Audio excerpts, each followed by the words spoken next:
I was thinking about chess.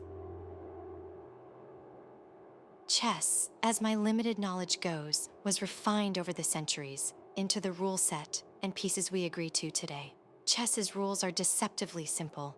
Pieces can only move according to the logic of their movement, and no piece can recreate the values or moves of another. So, that's chess, a pretty steady rule set. Within those rules is, I think, the evolution of a new kind of chess. A game I call chaos chess because of one small but fundamental change to the rule set of chess.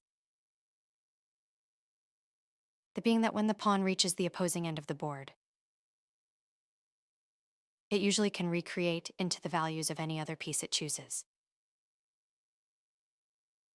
This is a good rule that makes sense, but it is also highly deterministic in the functions of chess, meaning pieces only have so many permutations of applicable values relative to each other. So what we change is this tiny little rule that instead of the piece changing its own function upon arrival at the opposing side, what if it could instead change the value and function of any one given piece?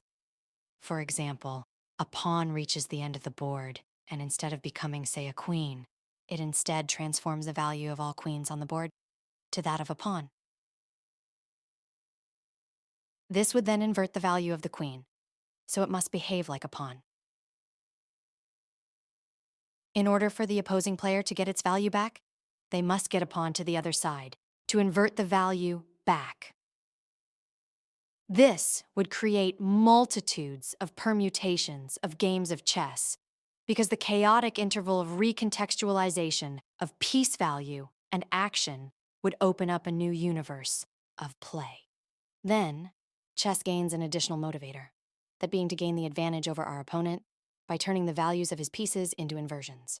So if his queen is at an advantageous position, but so is my pawn, then once I change the value of the queen to a pawn, or a rook, or a knight, this can work to our disadvantage as well as our advantage. Then I can change every other single move my opponent must make for the rest of the game, or until they can successfully revert the value back with a successful pawn journey. Therefore, while the primary purpose remains capturing the king, the values by which that is achieved change with the introduction of the chaotic condition of piece value recontextualization. I hope that in the future, this version of chess leads to many new permutations of the game and creates an additional layer of strategy and critical thought